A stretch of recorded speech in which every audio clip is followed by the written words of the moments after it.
పెద్దలు చెప్పిన తర్వాత ఈ నామాన్ని అంటున్నాం కదా. కానీ నమ్మాళ్ళవాళ్ళు ఎప్పుడన్నారట? పుట్టగానే వేంగడమే వేంగడమే అంటే ఏంటండి?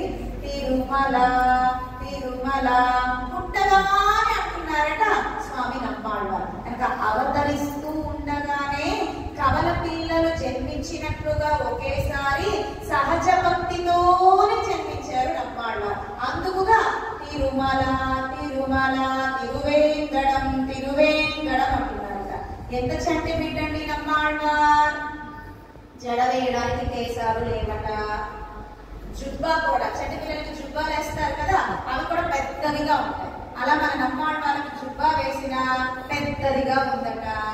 నోట్లో ఏమైనా పళ్ళు ఉన్నాయా? చంటి బిడ్డ పళ్ళే రాలా, అయినా ఏమంటున్నారు నమ్మాళ్ళవారు? గోవిందా గోవిందా అంటున్నారు. అంటే అంత చంటి తప్పుల నుంచి నమ్మాళ్ళవారు గోవింద నామస్మరణ చేశారట. అలాగే మన శ్రీశుకుల వారు కూడా అవతరిస్తూ ఉండగానే చక్కగా పెరుమాళ నామస్మరణతోనే అవతరించారట. 24 గంటలు స్వామి నామస్మరణ చేస్తూనే కాలాన్ని గడిపేవారట శ్రీశుకుల వారు. ఇప్పుడు పెద్దవారైనాక కాదు, చిన్నగా ఉండేవారు. పిల్లలు లౌకిక ఆటలు ఆడుతూ ఉంటారు. మన నమ్మాళ్ళవారు ఎలాంటి ఆటలు ఆడేవారు తెలిసిన? తిరుమంగయ్య ఆడవారు నమ్మాళ్ళవారు ఇక్కడ ఈ బాటిల్ ఉంది, మనమైతే ఏం చెప్తాము?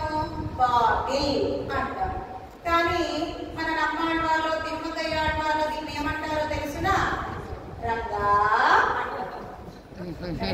ఎదురుగుంటా ఒక పూల బంతి ఉన్నా గోవింద అంటారట. ఒక చిలక బొమ్మ ఉందనుకోండి ఏమంటారట?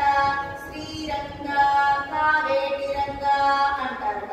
లేకపోతే ఒక జాతి వాళ్ళ చిన్నది ఉందనుకోండి దాన్ని చూసి ఏమంటారు? రామచంద్ర అంటారట. మనమేమో ఆ బొమ్మని సత్తు అంటాం, ఆ బొమ్మతో ఆడుకో అంటాం. ఇది ఆ బొమ్మ టివ్వు, ఆ ఉడత బొమ్మ టివ్వు, లేకపోతే జాతి వాళ్ళ టివ్వు అంటాం. అని నమ్మాళ్ళవారు ఏమంటారట? అసలు రంగనాథుని ఇవ్వండి అంటారు, ఆ మాధవుని ఇవ్వండి అంటారట, ఆ కృష్ణయ్యని ఇవ్వండి. నిజంగా విగ్రహాలు కాదు, పెరుమాళ్ళు కాదు, బొమ్మలు. అంటే బొమ్మలని చూసి కూడా నామాలతోనే పిలిచేవారట. ఎవరు? మన నమ్మాళ్ళవారు కానివ్వండి, తిరుమంగయ్య ఆడవారు కానివ్వండి.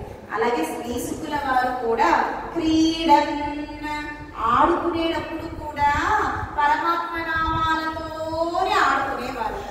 బొమ్మలకి కూడా పరమాత్మ నామాలతోనే పిలిచేవారట. ఎంత భక్తి అండి చిన్నప్పటి నుంచి శ్రీశుకుల వారికి అని. ఇప్పుడు ఈ వైభవాన్ని సూత పౌరాణికరు నైమిసారణ్యంలో సౌనకాది మునులకు చెప్తున్నారట. ఎంత అద్భుతం శ్రీశుకుల వారి వైభవం.